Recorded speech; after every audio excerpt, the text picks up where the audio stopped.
Evening everyone, welcome to the class. आज करते हैं कार्डियक साइकिल। इसको आप हार्ट साइकिल भी बोल सकते हो। ठीक है, जैसे कि नाम से इंडिकेट होता है, कार्डियक साइकिल मीन्स एक ऐसी साइकिल जिसमें हार्ट जो है कॉन्ट्रैक्ट करता है और रिलैक्स करता है।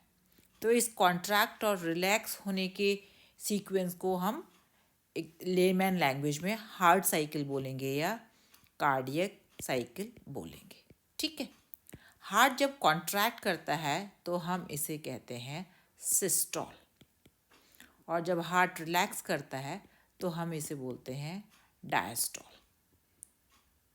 ठीक है, तो ये जो कार्डियक साइकिल है उसके जो कॉन्ट्रैक्शन और रिलैक्सेशन या सिस्टोल या डायस्टोल की जो सीक्वेंस है वो इट कॉम्प्राइजेज ऑफ 3 इवेंट्स। यानी कि हार्ट साइकिल में 3 इवेंट्स होते हैं। इन अदर वर्ड्स इस हार्ट साइकिल को आप हार्ट बीट भी बोलते हो, राइट। हार्ट बीट में 3 इवेंट्स होते हैं। पहला है एट्रियल सिस्टोल, यानी कि एट्रियम का कॉन्ट्रैक्शन, नंबर 1। नंबर 2 है वो है वेंट्रिकुलर सिस्टोल, यानी कि वेंट्रिकल्स का कॉन्ट्रैक्शन। थर्ड नंबर पे जो सीक्वेंस आती है वो है कार्डियक डायस्टोल, यानी कि ऑरिकल्स और वेंट्रिकल्स दोनों का रिलैक्सेशन, जिसको हम कहते हैं कार्डियक डायस्टोल। ठीक है, अब जो है तो मैं तुम्हें देखो हार्ट का स्ट्रक्चर दिखाती हूँ। ये देखो, ये जो है लॉन्गिट्यूडनल सेक्शन आप देखें तो मैं एक बार तुम्हें थोड़ा सा चेंज करके दिखाती हूँ कलर। तो इफ़ यू सी, ये जो नंबर 1 चैम्बर है ये है राइट एट्रियम, ये है लेफ्ट एट्रियम। ये जो है राइट वेंट्रिकल, और नंबर 4 पे जो है ये है लेफ्ट वेंट्रिकल, राइट। और राइट एट्रियम से जो ब्लड वेसल निकल कर आ रही है उसे कहते हैं पल्मोनरी आर्च, और जो लेफ्ट एट्रियम से जो ये ब्लड वेसल इमर्ज हो रही है इसे कहते हैं एओर्टिक आर्च। इतना समझ में आया? ठीक है, तो क्योंकि ये चीज़ें तुम्हें बाद में काम आएंगी। अगर हम अगर हम डायग्रामेटिक रिप्रेजेंटेशन देखें तो ये आप देखो, ये जो है अलग अलग चैम्बर्स हैं, 1 2 3 4, और ये जो है अलग अलग वेसल्स जो हैं एओर्टिक आर्च और पल्मोनरी आर्च, जो कि वेंट्रिकल्स के से निकल कर आ रहे हैं, राइट। अब सबसे पहले हम देखते हैं हार्ट बीट ओरिजिनेट कहाँ से करता है। हार्ट बीट का ओरिजिन होता है साइनो ऑरिकुलर नोड। ये आप देख रहे हो वॉल, एक राइट एट्रियम की वॉल में ये सुपीरियर वेना कैवा की ओपनिंग है, ये इंफीरियर वेना कैवा की ओपनिंग है। ठीक है, इनके बीच में एक नोड है जिसे कहते हैं साइनो ऑरिकुलर नोड, और ये जो साइनो ऑरिकुलर नोड है इफ यू सी ये मायोफाइब्रिल्स की बनी हुई है, और कुछ यहाँ पर नर्व एंडिंग्स हैं। और ये नर्व एंडिंग्स कहाँ से आ रही है? ये नर्व एंडिंग आ रही है ऑटोनॉमस नर्वस सिस्टम से। तो जो ओरिजिन है हार्ट बीट का वो कहाँ से होता है? साइनो ऑरिकुलर नोड से होता है। ठीक है, तो साइनो ऑरिकुलर नोड से आप देखो, ये जो इस पूरी डायरेक्शन में ये जो एक्शन पोटेंशियल का जो ओरिजिन होता है या ओरिजिनेट होता है वो चारों तरफ फैल जाता है। ठीक है, तो जैसे ही वो फैलता है तो क्या होता है कि दोनों वेंट्रिकल्स, सॉरी दोनों ऑरिकल्स, ये number 1 chamber and number 2 chamber, यानी कि दोनों ऑरिकल्स इकट्ठी कॉन्ट्रैक्ट होती हैं। जैसे ही दोनों वेंट्रिकल्स दोनों ऑरिकल्स कॉन्ट्रैक्ट करेंगी तो क्या होगा कि प्रेशर बढ़ जाएगा, एंड प्रेशर बढ़ने से क्या होगा कि ये जो ऑरिकुलर वेंट्रिकुलर वाल्व है इससे ब्लड जो है फ्लो करता है विद प्रेशर दोनों तरफ। ये राइट ऑरिकुलर वेंट्रिकुलर वाल्व है, ये लेफ्ट ऑरिकुलर वेंट्रिकुलर वाल्व है, और जो है इससे जो ब्लड जो फ्लो करता है अपने रिस्पेक्टिव वेंट्रिकल्स में।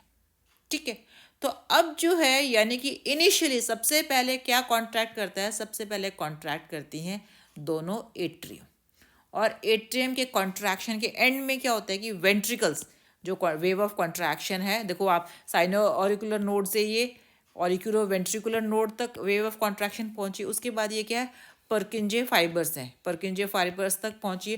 परकिंजे फाइबर्स पूरे हार्ट की वॉल में जो वेव ऑफ कॉन्ट्रैक्शन को स्प्रेड कर देते हैं, as a result of which atrium से कुछ देर बाद ही, यानी कि एक सेकेंड के 1/6 सेकेंड के बाद ही जो है वेंट्रिकल्स जो हैं वो दोनों कॉन्ट्रैक्ट करती हैं simultaneously because of the परकिंजे fibres which spread the wave of action potential in both the walls, और दोनों वेंट्रिकल्स जो हैं वो कॉन्ट्रैक्ट करते हैं, जिनको कहते हैं वेंट्रिकुलर सिस्टोल। ठीक है। और जब वेंट्रिकुलर सिस्टोल हो रहा था तो एट्रियम जो है वो रिलैक्स करना शुरू कर देते हैं। ठीक है। और वेंट्रिकुलर सिस्टोल जैसे ही एंड करता है तब तक जो है एट्रियम भी रिलैक्स कर रही है और वेंट्रिकल का भी रिलैक्सेशन शुरू हो जाता है। ठीक है। तो उसके वजह से जब वेंट्रिकल रिलैक्स कर रही है उस टाइम जो है एट्रियम और वेंट्रिकुलर दोनों चैम्बर्स का रिलैक्सेशन शुरू हो जाता है, जिसे हम कहते हैं कार्डियक डायस्टॉल। ठीक है। अब जो है आप सोचो कि जब पूरा हार्ट जो है रिलैक्स कर रहा है तो वेल्व्स जो हैं वो ओपन होती हैं और पैसिवली वेल्व्स जो हैं बिना किसी उसके क्योंकि अब हार्ट का जो प्रेशर है वो कम हो जाता है, तो जो ग्रेट वेन्स है यानी कि सुपीरियर वेना केवा और इन्फीरियर वेना केवा से भी बिना किसी फोर्स के ब्लड पैसिवली फ्लो करता है। इधर पल्मोनरी वेन से भी ब्लड जो है दोनों लेफ्ट एट्रियम में फ्लो करता है और ये दोनों वेल्व्स भी ओपन होती है, यहाँ पर भी पैसिवली ब्लड फ्लो करता है। यानी कि मैक्सिमम ब्लड फ्लो कब फ्लो करता है? जब हार्ट जो है रेस्ट कर रहा होता है या रिलैक्स कर रहा होता है, जिसको हम कहते हैं कार्डियक डायस्टॉल। ठीक है। अब आप देखो कि जो है ये जो है वेंट्रिकुलर सिस्टोल है, ये इसकी जो ड्यूरेशन है वो 0.3 सेकेंड्स की है। ठीक है। यानी कि जो ऑरिकुलर सिस्टोल हुआ और वेंट्रिकुलर सिस्टोल हुआ तो उसकी ड्यूरेशन है 0.3 सेकेंड, और जो डायस्टॉल की ड्यूरेशन है वो है 0.5 सेकेंड। यानी कि एक पूरी साइकिल कंप्लीट होने में कितना टाइम लगा? 0.8 सेकेंड। ठीक है। अब एक मिनट में कितने सेकंड्स होते हैं? 60 सेकंड्स। यानी कि एक मिनट में कितनी कार्डियक साइकिल होंगी? 60 divided by 0.8 second, that comes around 72। यानी कि एक मिनट में कितने कार्डियक साइकिल अक्कर होती है? 70 से लेकर 72 सेकेंड्स साइकिल्स तक होती हैं। राइट। आई थिंक आपको समझ में आ गया होगा। This is all for today. Thank you very much.